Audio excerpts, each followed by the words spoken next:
여러분, 우리가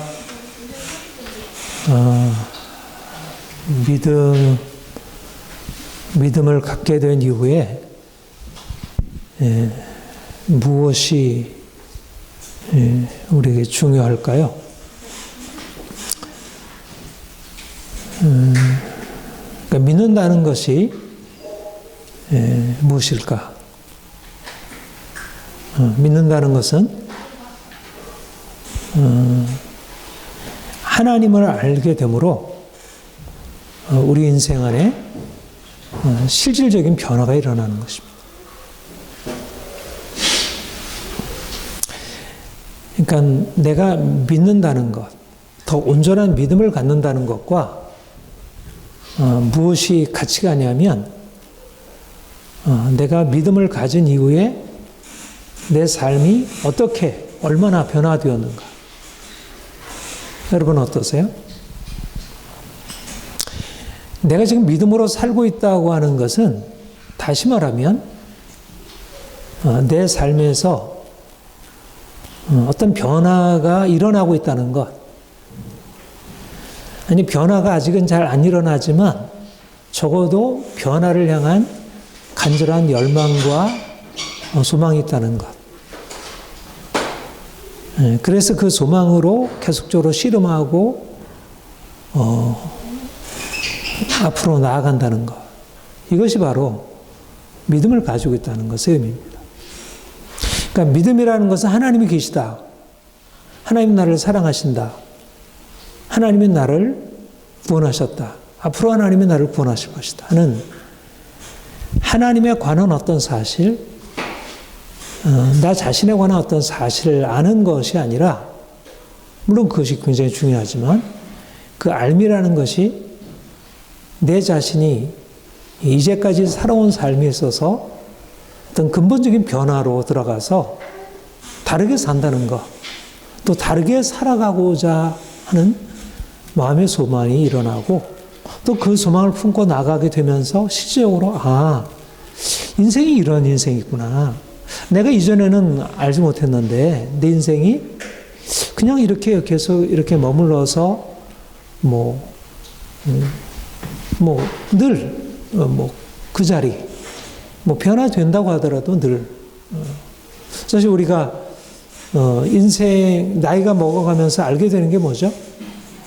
잘 안 바뀐다는 거잖아요. 내가 어려서는 나 이렇게 할 수 있어. 바뀌어질 거야. 그렇게 생각하지만 점점 나이가 먹어가면서 뭔가 우리가 제대로 판단을 하게 되면서 알게 되는 것은 사실 변화가 안 일어난다는 얘기예요. 그러니까 어제나 오늘이나 내일이나 별 차이가 없고, 그래서 이제 어렸을 때는 앞으로 내가 이렇게 될 거야라는 어떤 꿈, 소망, 이런 것이 있다가 점점 나이가 먹어가면서 해가 바뀌어도 뭔가 새로운 것이 주어져도 뭐가 이렇게 달라지는 게 있겠어? 이렇게 생각을 하게 되죠. 그런데 우리가 하나님을 알게 되면서 내가 알고 있던 내가 이건 나야 라는 어떤 나의 이제까지의 자신에 대한 어떤 이해, 정체성이 바뀌어지면서 내가 바뀌어질 수 있다는 것, 그리고 그것이 앞으로 계속 일어날 수 있다는 것, 이런 것에 대한 믿음이 생기게 되고 이제 그리로 이제 달려가게 되죠. 여러분, 지난 한 주간의 삶을 여러분 돌아보세요. 여러분, 한 주간의 삶에 어떤 변화가 있었어요? 또 한 주간의 삶에서 어떤 변화가 일어나기를 바라보고 그 변화를 향해서 나갔어요? 결국 그것이 내가 지금 믿음으로 살고 있는지 아닌지를 이렇게 말해준다는 것입니다. 저는 예수님을 믿으면서도 인생이 달라지는 것이 없다는 것은 굉장히 신기한 일이라고 생각해요. 근데 놀라운 일은 그 신기한 일이 모두에게 지금 일어나고 있다는 얘기예요. 믿는데 어제나 오늘이나 내일이나 별 다름이 없어요. 어떤 우리 안에 어떤 긍정적인 변화가 일어나서 다름이 없다면 그건 얼마나 좋겠어요. 일관되고. 그러나 문제 가운데 있는데 다름이 없어. 그거는 뭔가 잘못 살고 있는 거죠. 인간적으로 생각해도. 그렇죠? 어떤 정체도 있는 거, 이것은 별로 잘 사는 게 아니죠. 긍정적인 상태가 아닌데, 또 긍정적인 상태가 아닌데 정체되어 있으면서도 그것에 대해서 벗어날 꿈도 희망도 그런 확신도 없다는 것은 어떻게 보면 변화되지 못하는 것보다 더 사실 문제가 되죠. 그러니까 당장 문제가 있다 하더라도 또 그렇게 쉽게 변화가 일어나지 않는다 하더라도 나는 변화될 수 있을 거야. 변화되겠어 라고 하는 생각 가지고 그 변화를 향해서 나아가는 사람, 말하자면 희망이 있고 그것을 향한 추구가 있는 사람은 살아있는 사람이고 건강한 것이죠. 근데 믿는 사람들에게 이해 없다는 것은 말하자면 믿지 않는 사람들이 살아가는 것보다 어떻게 보면 더 못한 것일 수 있다는 거죠.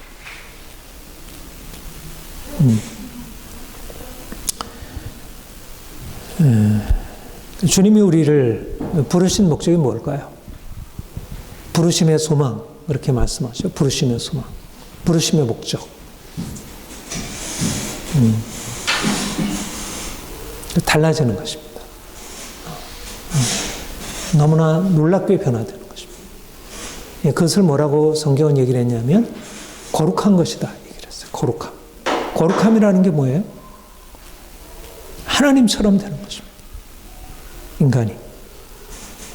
죄 가운데 살던 인간이, 저주 아래 살던 인간이, 절망 가운데 살던 인간이 거룩하신 하나님이 우리 인생 안에 찾아오셔서 그 하나님의 형상을 우리 안에 회복하시고 이제는 전혀 다른 삶을 살아가게 하시는 것.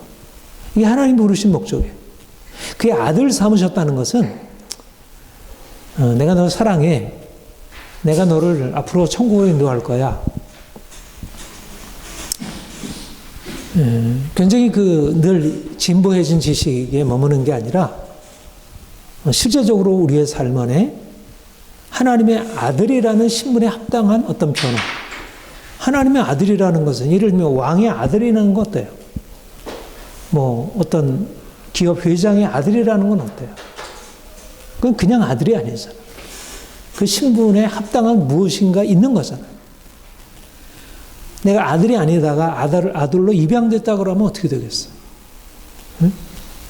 뭐 삼성가, 현대가에 입양됐다고 하면 어떻게 되겠어? 그러면 그의 신분이 달라지고 인생이 달라질 거 아니에요? 우리 하나님의 자녀가 되었다는 거, 하나님의 자녀로 입양되었다는 거는 인생이 그 이전의 인생으로는 더 이상 살아갈 수 없다는 얘기예요.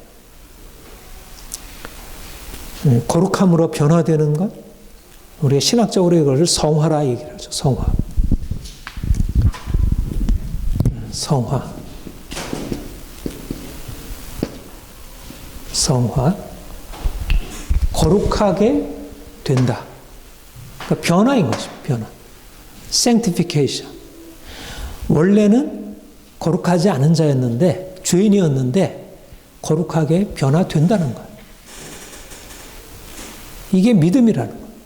믿음이라는 건 내가 하나님을 믿습니다라는 것에 머무는 게 아니라 그 믿음의 결과로 우리 인생 안에 어떠한 영향력이 들어와서 우리가 이제까지 살아보지 않은 인생, 말하자면 죄인의 인생에서 이제 하나님의 아들로서의 거룩한 인생으로 바뀌어지는 거예요. 날마다 실망스럽고 날마다 답답하고 이러저런 문제로 가득 찼던 인생이 이제는 아름답고 참 좋다, 멋있다. 야, 저렇게 살아볼 만하다. 좀 매력 있다. 그러니까 그리스도인에게 그리스도인의 매력, 그거를 빛과 향기, 그렇게 얘기를 하죠. 내가 뭐 공부를 많이 해서, 내가 뭐 열심히 운동을 해서, 내가 어떤 이제 지위나 자리를 습득해서 얻어서, 그래서 매력이 있을 수 있겠죠. 근데 그거 말고 그런 다른 부가적인 다른 이유 때문에 내가 매력이 생긴다면 내가 믿음 그 자체가 능력은 아니잖아.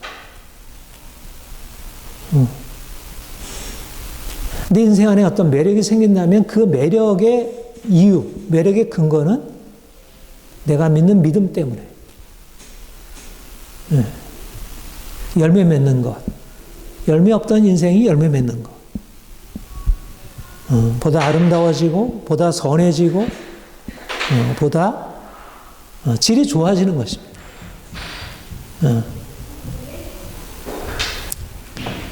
말하자면 질이 안 좋던 우리 인생이 이 질 좋은 것으로 바뀌어 양질로 바뀌어지는 것.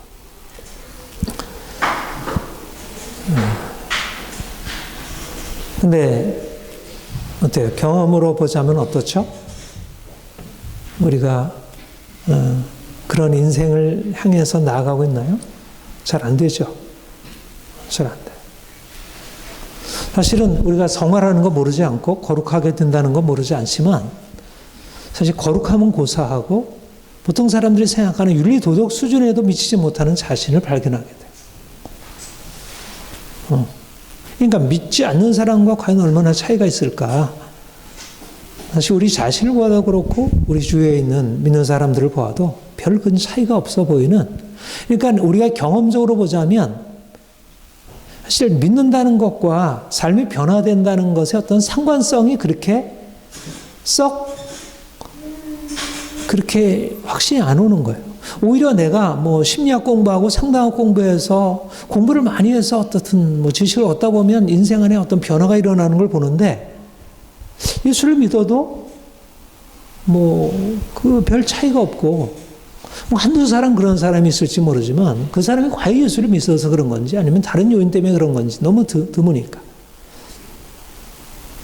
근데 이거는 사실상 오늘날 신앙이 건강하지 못하고 정상적이지 않아서 그런 것이지 본래 그런 게 아니라는 거예요. 성경을 보세요. 어디 그랬어요? 성경은 사도 바울, 뭐 베드로, 요한 사도들만이 아니라 평범한 성도들, 그냥 그리스도인들 모두에게 이런 변화가 일어난 거예요. 실질적으로. 그리고 그 변화를 추구한 거예요. 그런 삶이 있었던 것이.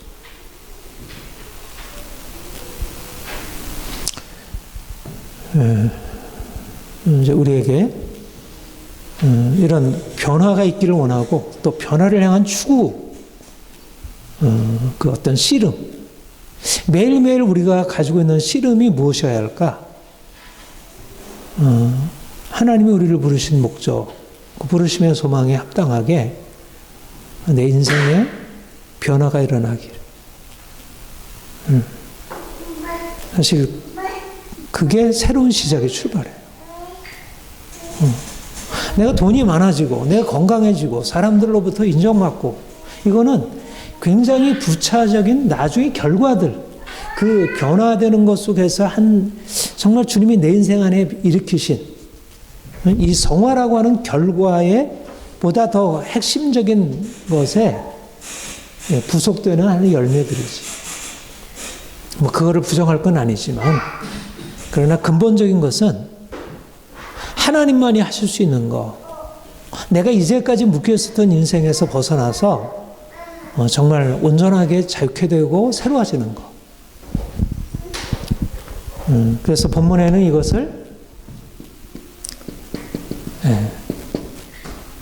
성숙함이다 얘기를 했어요. 어린아이가 아니라 장성한 자, 성숙한 자.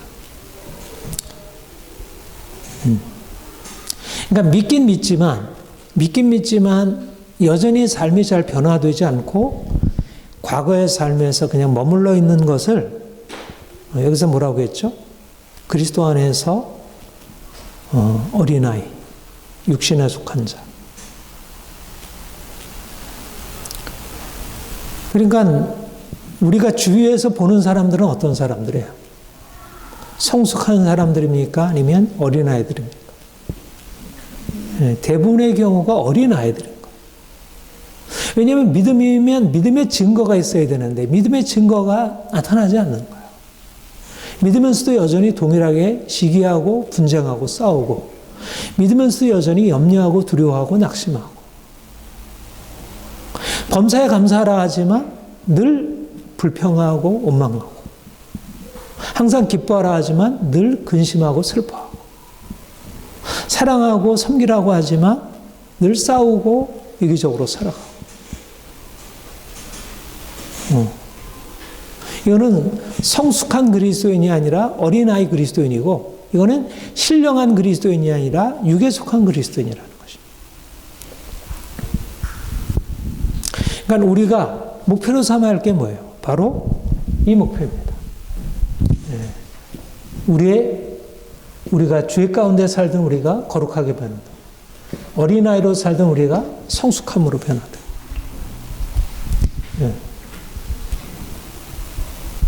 말하자면 우리가 그리스도인으로서 믿음으로 산다는 것과 여전히 죄 가운데 살아가고 여전히 싸우고 미워하고 여전히 불평하고 원망하고 여전히 두려워하고 낙심하고 살아가는 삶은 이거는 일치하지 않는다는 거예요. 내가 병을 가지고 있으면 그 사람 인간이 아닌가요? 인간인가요? 여전히 인간이죠. 그렇다고 해서 인간이 아닌 건 아니에요. 그러나 병든 인간이지. 내가 예수를 믿는다고 해서 싸웠다고 해서 그 사람이 그리스도인이 아닌 걸로 바뀌는 건 아니에요. 그러나 그거는 어린아이, 병든 모습이고. 그러니까 우리가 보다 더 정상적으로, 보다 더 건강하게, 보다 더 온전하게 되어야 하지 않겠어요? 우리가 어떻게 하면 이렇게 영적으로 성숙하고 거룩하게 될 수 있을까요? 첫 번째는 과거에서 벗어나 주 안에 거하는 것입니다.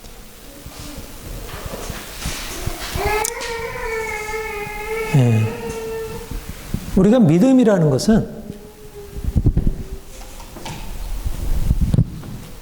우리의 과거,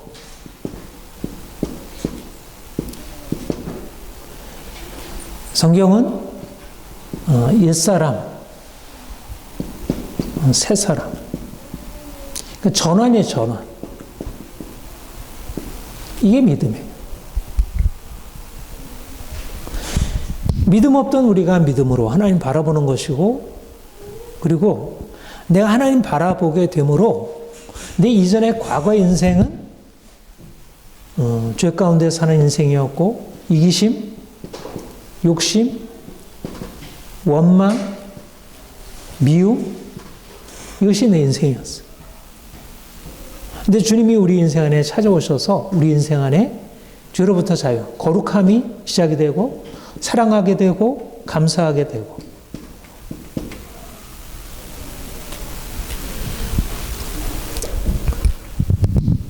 이게 바로 우리 안에 이미 새로운 미래가 시작이 된 것입니다. 그러니까 현재 안에는 이 양자가 다 있어요. 현재 안에는 과거와 현재, 미래가 다 함께 있어요. 그런데 차이가 뭐냐면, 전에는 과거, 우리의 살던 그 과거의 삶의 방식이 우리를 딱 고정시키고 거기서 벗어나지 못하도록 딱 장악하고 있었어요.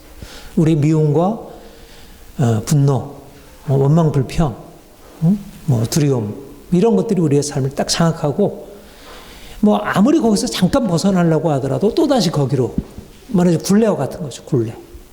명예, 속박. 말하자면 애굽에 종살이 하던 그와 같은 상태였던 거예요. 근데 이제 믿음이라는 거는 주님이 우리 인생 안에 찾아오셔서 우리 인생 안에 이 속박이 깨어지는 거예요. 끊어지는 거예요. 그 멍에가 끊어지면서 새로운 미래가 우리에게 열려지기 시작한 거예요. 누구든지 그리스도 안에 있으면 새로운 피조물이라. 이전 것은 지나갔으니 보라 새 것이 되었도다. 이전에 시기심과 미움과 다툼 가운데 살던 우리가 주의 사랑받아서 이제 사랑하고 평화롭게 살아갈 수 있는, 이전 것은 지나고 새 것이 도래하는 그런 하나님의 새 역사가 시작이 된 것입니다. 이거의 구원이에요, 구원. 그러니까 구원이라는 건 뭐냐면 바로 이 변화를 구원이라고 해요. 구원이라는 건 내가 예수를 믿어서 하나님의 자녀가 되었다는 어떤 신분적인 변화, 그것만이 아니고 실질적인 변화. 미워하던 사람이 이제 사랑하게 되고, 분노하던 사람이 이제 온유하게 되고, 이전에는 근심하고 걱정하던 사람이 이제 걱정 근심에서 벗어나서 자유케 되는 거. 이거를 구원이라고 해요. 그러니까 구원이라는 건 내가 구원받았다는 얘기는 삶이 변화됐다는 얘기예요. 그리고 변화되고 있다는 얘기예요. 그리고 앞으로 더 확실하게 변화될 것이라는 얘기예요. 이게 구원이에요.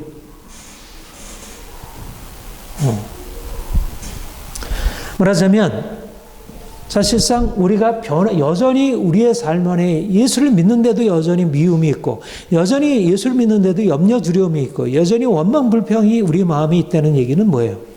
여전히 과거가 우리의 삶을 장악하고 있다는 얘기예요. 이제는 과거를 떨치고 이쪽으로 나가야 되는데 여전히 과거가 우리의 삶을 묶고 있다는 얘기예요.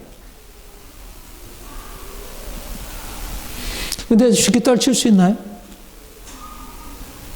우리 경험으로 보면 안 털치죠. 아무리 미워하지 않으려고 해도 미움이 솟아나는데, 아무리 원망 불평 안 하려 해도 원망이 생기는데, 아무리 두려워하지 않으려 해도 두려움이 자꾸 찾아오는데 어떡하겠어요? 그런데 우리에게 놀라운 비밀이 있는 거죠. 그게 뭐예요? 주님이 우리 인생 안에 찾아오셨다는 거죠. 내가 아니고 그리스도께서 우리를 위해서 하셨다는 거죠. 가지가 포도나무에 붙어 있지 아니하면 스스로 열매를 맺을 수는 없어요. 그러나 가지가 포도나무에 붙어 있으면 열매를 맺을 수 있어요. 우리가 주님과 상관없을 때는 아무리 열매를 맺으려고 하더라도 스스로 할 수 없었던 것이. 근데 그가 내 안에, 내가 그 안에 있으면 열매를 많이 맺나니 나를 떠나서는 너희가 아무것도 할 수 없습니다. 바로 주님이 우리에게, 결국 핵심은 주님이 우리 인생 안에 들어오셔서 우리 인생을 과거에서 미래로, 옛사람에서 새사람으로, 죄에서 거룩함으로 우리를 바꾸셨다는 얘기죠. 말하자면 핵심 요인은 뭐냐면 그리스도께서 우리 인생 안에 들어오셨다는 것, 그가 우리를 그와 연합하게 하셨다는 것, 나는 그대로 있는 나가 아니라 이전에 나오는 다른 나, 새로운 나, 전혀 새로운 가능성으로 새로 지음받은 나, 이 그리스도 안에 있는 나라는 것입니다. 그래서 될 수 있다는 거예요. 말하자면 우리가 하나님이 우리에게 행하신 일을 알지 못한다면, 그리스도께서 우리를 위해서 행하신 일을 알지 못한다면 과연 우리가 달라질 수 있을까? 아무리 내 마음을 바꾸고 수십 번 노력을 해도, 노력할 때는 어느 정도 가능하죠. 공자의 가르침 따라서 하루에 3번 반성하고, 참을인 3번 참고 또 참고, 이러다 보면 긴장하면 어느 정도 자기를 지킬 수는 있겠지. 그렇다고 해서 변화된 건, 나쁜 나무가 좋은 나무가 되는 건 아니잖아요. 그런데 주님이 우리 인생 안에 들어오셔서 새 일을 행하신 것입니다. 새 일을 지금도 행하시는 것입니다. 그러니까 우리가 우리 자신의 연약함을 만날 때마다 우리가 다시 붙들어야 할 게 뭐예요? 바로 나는 할 수 없지만 주님이 내 안에 계셔서 그분의 일을 하신다. 그가 얼마나 놀라운 능력으로 내게 함께 하시는지. 내 자신에게는 소망이 없지만 주님께는 소망이 있다. 십년이나 물진이나 아무것도 아니로되 오직 자라나게 하시는 하나님뿐이니라. 나도 안 되고 바울도 안 되고 아볼로도 안 되지만, 그러나 하나님이 내 인생 안에 들어오셔서 일하신다면 나는 할 수 있다. 과거에 이제까지 내가 이렇게 해도 안 됐고 저렇게 해도 안 됐고 지금도 이러저러한 방식으로 노력해도 안 되는 것이 너무나 경험적으로 확실하지만, 그러나 하나님은 살아계시고 예수님은 나를 위해서 죽으셨고 그는 나를 위해서 사셨고 그가 나 안에 계시고 나는 능히 할 수 있다. 이게 과거에서 벗어나는 길입니다. 우리의 과거에 우리를 장악하고 있었던 모든 지배의 쇠사슬이 끊겨졌다는 것입니다. 그리고 날마다 이제는 과거를 끊고 살아가는 것입니다. 더 이상 과거에 매어 살아갈 존재가 아니라는 거예요. 내 안에 아직 여전히 내 안에 미움이 있고 내 안에 여전히 원망 불평이 있지만 그러나 그것은 이미 지나간 것으로 여기고 이제는 계속해서 믿음으로 주님께서 내 안에 이미 시작하셨던 이미 과거에 시작하셨고 이미 지금도 행하시고 있는 그 역사를 붙들고 나가는 것입니다. 고린도 교회가 그리스도 안에 어린아이라는 것은 그 안에 믿음이 있다는 얘기. 그들 안에 하나님이 행하신 세리의 역사가 있다는 거예요. 분명히 변화가 있다는 거예요.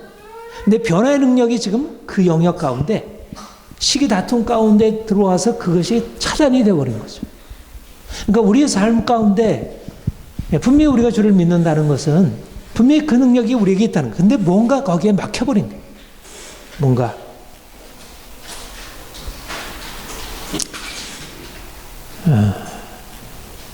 더 온전하게 이전에 우리를 묶고 있었던 모든 묶임으로부터 온전히 자유케 되기를 소망합니다.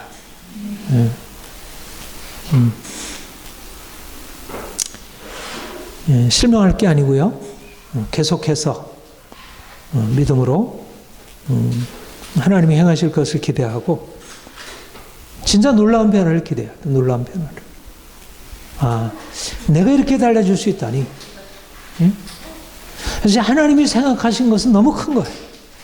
그리고 정말 거룩하게 만들어야, 거룩하게 되어야 축복이 주어지죠. 내 그릇인데, 그릇. 내가 깨끗해져야지. 깨끗한 곳에다 담지. 내가 그릇이 더러운데 어디에 거기다가 하나님 축복이 담겨지겠어요? 내가 미워하고 시기하고 다투고 내가 원망하고 불평하고 살아가면 어떻게 거기에 하나님 축복이 담겨지겠어요? 그러니까 우리가 거룩하게 되는 것은 하나님이 우리를 축복하시기 위한 거예요. 그러니까 어떻든 과거에 부모로부터 물려받고 그리고 어려서 성장 과정에서 물려받고 그리고 오랫동안 내 안에 내재하면서 계속 자라왔던 이것을 계속 끊어내는 것입니다. 그리고 그런 것이 나올 때마다 말하자면 우리 그 두더지 게임이어서 그러듯이 자꾸 올라오잖아요. 쳐서 복종시켜야죠. 두 번째는 세상과 영적인 싸움을 싸우는 것입니다. 중요한 것은 우리가 주님을 믿음으로 말미암아 우리는 이제 세상에 살지만 세상에 속한 자들이 아니라 세상과 전혀 다른 사람. 세상 사람들은 하나님 없이 살기 때문에 아담에 속해서 아담이 지은 죄의 세력에서 벗어날 수 없고 그 저주에서 벗어날 수 없어요. 세상이라는 게 그거예요. 아무리 돈이 많아도 아무리 지식이 많아도 그 안에 하나님의 은혜가 없는 건 아니지만 근본적으로 죄와 죽음의 권세에서부터 자유롭게 될 수 없어요. 그런데 주님이 우리를 이제 세상으로부터 세상에 속한 자가 이제 그리스도께로 옮겨진 것입니다. 자유함이 세상으로부터 자유. 말하자면 출애굽 사건이 일어난 거죠. 그러니까 세상에 살 때는 죄와 죽음이었지만 이제는 우리는 그리스도 안에 살게 되므로 우리 안에 의와 평강. 이게 우리 안에 새로운 삶이에요. 이게 하나님이 이미 행하신 일이에요. 아직도 온전하게 나타나고 있지 않지만 하나님이 우리 안에 그리스도 안에 있으면서 얻게 된 놀라운 변화들이에요. 근데 우리는 어디에 살고 있나요? 지금 우리가 주님을 만나서 우리가 세상을 벗어나 있나요? 아니면 여전히 세상 안에 있나요? 네? 세상 안에 살고 있죠. 근데 세상 안에 살고 있다고 할 때 그 의미는 두 가지로 구분이 돼야 돼요. 하나는 세상 안에 살고 있다는 의미가 그야말로 세상에 속해서 세상과 똑같이 살고 있다는 얘기가 될 수도 있고 세상 안에, 몸은 세상 안에 살고 있고 어떻게 보면 사람들과 동일하게 같은 삶을 살아가는 것 같은데 그런데 내용적으로는 근본적으로 그 안에는 전혀 새로운 것이 있는 상태에서 세상 안에 살고, 그러니까 공간적으로 세상 안에 살고 있지만 그 삶의 방식, 내용은 세상과 전혀 다른 것입니다. 예. 그러니까 우리는 이전에 세상 안에, 세상 한가운데서 세상과 동일하게 살아왔어요. 근데 이제 그리스도 안에 들어가서 우리가 세상과 다른 삶을 살게 되면서 그렇다고 해서 세상을 분리하고 떠나는 게 아니라 여전히 세상 가운데 살아가죠. 여전히 아이들 학교 가야 되고, 또 직장 가야 되고, 믿지 않는 가족들, 친구들, 친지들 만나게 되고, 우리 사회에서 벌어지는 수많은 믿음과 상관없이 벌어지는 여러 가지 사회, 정치, 경제, 그런 문화적인 모든 것들과 이렇게 계속 만나고 살아갑니다. 그런데 우리가 정말 확실한 전제성으로 내가 그리스도에게 속해 있다는 사실을 알고 살면 어떻게 되겠어요? 세상과의 차이가 부각이 되겠습니까? 안 되겠습니까? 부각이 될 수밖에 없는 거예요. 내가 믿음으로 살아가면서 정직하게, 거룩하게, 깨끗하게 사랑하고 감사하고 살아가는 것과 세상 사람들이 세상을 살아가는 서로 다투고 이기적이고 서로 욕심부리고 시기하고 그렇게 살아가는 것이 같을 수가 없는 거죠. 그러니까 세상 안에 들어가는데 세상 안에 살게 되면 분명히 같이 일하고 있지만, 직장에서 같이 일하고 있지만 그 직장에서 같이 일하는 사람들과 생각이 너무 다른 거예요. 목적이 다르고 삶의 방식이 다른 거예요. 돈을 좀 더 많이 벌어서 어떻게 하면 내가 큰 집 짓고 어떻게 하면 인생을 편하게 살까라고 생각하면서 사람들이 다 주위에 가족들도 친구들도 다 그렇게 살아가고 있는데 그게 아닌 거예요. 그거는 헛되다는 걸 알게 되고 이제는 마음과 삶을 하나님께 두고 어떻게든지 하나님을 기쁘시게 하고 좀 더 하나님의 말씀에 따라 살기 위해서 내 안에 있는 잘못된 인생, 가치관들을 내려놓고 좀 더 감사하려고 하고 기뻐하려고 하고 사랑하려고 하고 뭔가 그러다 보니까 사람들이 살아가는 것과 부딪히지 않을 수가 없는 거예요. 그러니까 가정 안에서도 내가 믿음으로 살려고 하면 남편과 부딪히게 되고 또 아이들과 부딪히게 되고 부모와 부딪히게 되고 친지들과 부딪히게 되고 친구들을 만나서 얘기를 하다 보면 친구들이 가지고 있는 관심사랑 온통 세상에서 어떻게 하면 내가 행복해서 이런 일이 너무나 즐거웠어 재밌어 이렇게 얘기를 하는데 내가 가지고 있는 건 그런 관심이 아니니까 이게 도무지 이게 좀 말이 이게 좀 이렇게 소통이 잘 안 되는 거예요. 문제가 생기는 거예요. 그러니까 그리스도인들이 그리스도인의 합당으로 살면 세상의 삶이 이렇게 쉽겠어요? 어렵겠어요? 당연히 어려워지죠.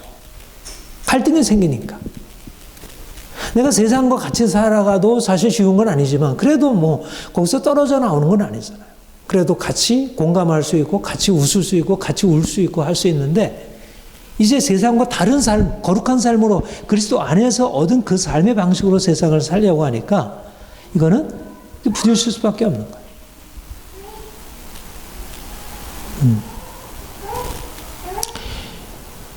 그래서 우리는 부딪힘이 어때요? 우리가 부딪히고 하면 불편해지잖아요. 그러면 어떤 마음이 들겠어요? 좀 부딪히지 않으면 안 될까? 이렇게 꼭 이렇게 힘들게, 이렇게 살아야 되나? 이런 마음에, 믿음으로 살아야 한다는 한편의 생각과 함께 사람들과 이렇게 크게 부딪히지 않고 가능하면 좋은 관계를 유지하고 살아가고 있다는 생각이. 그러니까 좋은 관계를 유지하겠다는 생각 그 자체는 잘못된 거 아니죠. 그건 굉장히 긍정적인 생각이에요. 그러나 그것이 우리가 믿음으로 세상과 다르게 살아야 한다는 그것까지도 이제 그 원칙마저도 침해하고 들어오는 거죠. 그래서 사람들이 세상 안에 들어가면서 세상과 비슷하게 되기 시작하는 거예요. 세상을 닮아가기 시작하는 거예요. 세상에서 살아가려면 내가 막 싸우고 권리주장하고 이래야지 내가 뭔가 이렇게 제대로 사는 거지. 거기서 믿음으로 내가 감사하고 온유하게 대하고 이렇게 하면 뭔가 이건 제대로 사는 게 아니에요. 그러니까 세상 속에 들어가려면 굉장히 강해져야 되고 또 좀 더 이기적이 되어야 되고 여러분 요즘 그 부모들이 아이들이 학교 가서 싸운다든지 이래가지고 맞고 왔다 그러면 그 상황에서 아이들에게 주문하는 게 뭐예요? 너도 같이 대등하고 싸워야지 이런 거잖아. 사실 세상 안에서 살아가려면 세상적인 방식으로 살아야 제대로 인생을 살아갈 수 있을 것으로 생각이 되는 거예요. 그러니까 자꾸 거기에 굴복하고 살아가게 되는 것입니다. 그래서 바로 사실 우리가 세상에서 분리되어서 나와 이젠 그리스도와 함께 연합한 자로서 거룩한 자로 살아가는 거지만 우리가 세상에서 완전히 동떨어져 있다면 그게 삶이 되겠지. 우리가 날마다 크리스찬들만 같이 모이고 날마다 함께 모여서 기도하고 시작하고 끝날 때 기도하고 수도원적으로 살아가면 그래도 신앙은 유지되기 크게 어렵지 않을 거 아니겠어요? 근데 주일날 한 번 예배드리고 일주일 동안 세상 가운데서 믿지 않는 사람들과 계속 만나서 대화하다 보면 어느 사이인가 내가 믿음과 상관없이 세상적인 가치관이 내 안에 들어오고 염려 근심 들어오고 미움과 분노가 들어오게 되고 내 인생을 장악하게 되는 거죠. 고린도 교회가 사도 바울이 복음을 전했을 때 이러지 않았을까요? 그런데 고린도 교회와 아볼로파, 게오파 이렇게 바울파 나눠지면서 이런 시기 분쟁이 생기고 다툼이 생긴 것은 말하자면 주위에 있는 세상의 영향력이 교회 안에도 흘러 들어온 것입니다. 겉으로 볼 때는 이거는 세상과의 싸움은 아니잖아요. 세상의 싸움은 아니죠. 아볼로파, 바울파 이런 거는 세상에는 없을 거 아니에요. 그러나 바울파, 아볼로파는 없을지 모르지만 뭐 고린도파, 뭐 아테네파 뭐 이런 걸 있을 수 있겠지. 우리 지방세계 뜻이. 모습만 달라진 거지 사실 세상에 있는 사고방식이 교회 안에도 그대로 다 들어온 것입니다. 근데 그 똑같지는 않으니까 이게 세상적인 것이라 생각하지 않고 마치 믿음 때문에 싸우는 것이라 생각하게 되죠. 바로 세상의 영향력입니다. 우리가 믿음으로 산다는 건 무엇일까? 세상의 영향을 받던 세상에 속한다는 것은 세상의 영향력 아래서 살고 있다는 얘기예요. 그런데 내가 주님을 믿는 믿음으로 말미암아 세상의 영향력으로 끊어지는 것입니다. 세상의 영향에서 끊어지는 것. 그러지만 사람들이 나에게 이렇게 하고 저렇게 하고 이렇게 바라보고 저렇게 말하고 하는 그 사람들의 평가와 사람들의 반응에 따라서 인생을 살아가는 게 아니라 무엇이 우리 인생을 끌어가는 것이에요? 주님이, 주의 말씀이 인생을 끌어가는 것입니다.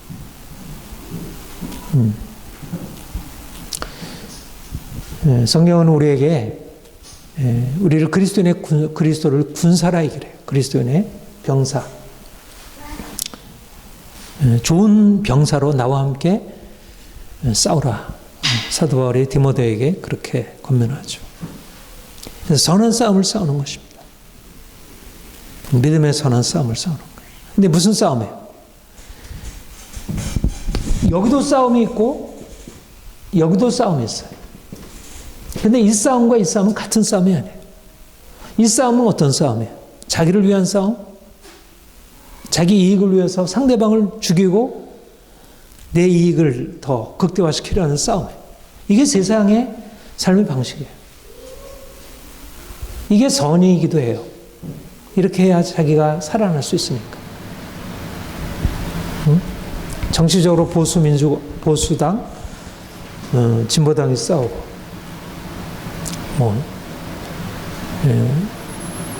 기업에서 노조 측과 회사 측이 싸우고. 근데 우리가 그리스도 안에서 싸우는 이 싸움이 아니라 이 싸움과 싸우는 것입니다. 이 싸움과. 이런 자기를 위한 싸움을 대항해서 싸우는 거예요. 오히려 싸우지 않는 것입니다. 싸우지 않기 위한 싸움인 것입니다. 세상이 방식으로 싸워가고 그렇게 살아가는 삶에 대해서 싸우는 것입니다. 믿음의 선한 싸움으로. 그러니까 내가 세상은 싸우면 싸울수록 더 악해져요.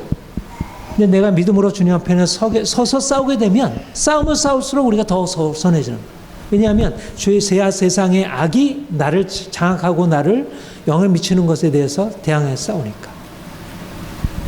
그러면서 우리 인생 안에 그 싸움을 통해서 더 견고하게 말씀 안에 세워지고 거룩함으로 더 세워지는 것입니다. 세상이 훨씬 강하죠. 모든 사람들이 대부분 세상의 것을 따르게 되고 내가 믿음의 길을 가는 것은 사실 사도 바울이 그렇듯이 고난이고 쉽지 않은 것입니다. 그러나 그런 싸움을 통해서 인생이 날마다 새로워지는 것. 너희는 이 세대를 본받지 말고 오직 마음을 새롭게 함으로 변화를 받으라. 그렇게 말씀했죠. 예. 이 세대를 본받지 말라. 이 세대가 어때요? 싸움과 갈등과 미움과 분노와 염려, 두려움. 그러니까 우리 주위에 사는 사람들은 대부분 다 그런 삶을 살아가고 있고 별로 차이가 없어요. 그런데 우리 안에 하나님의 새로운 정체성을 주신 것입니다. 우리는 세상에 속한 자가 아니고 그리스도께 속한 자고 특별한 목적을 가지고 택함받고 마치 이스라엘 백성들이 열방 가운데 거룩한 백성으로 부름받고 하나님이 그들을 축복의 통로 삼으셨듯이 저와 여러분에게는 하나님의 특별한 소명을 가지고 하나님이 구별하신 거예요. 그래서 더 어려운 거예요. 그냥 내가 하고 싶은 대로 세상이 가는 길대로 따라가는 게 훨씬 쉽지 내가 말씀에 따라 순종하고 거룩하게 살아가는 것은 너무 힘들어요. 그러니까 자꾸 거기서 벗어나고 싶어요.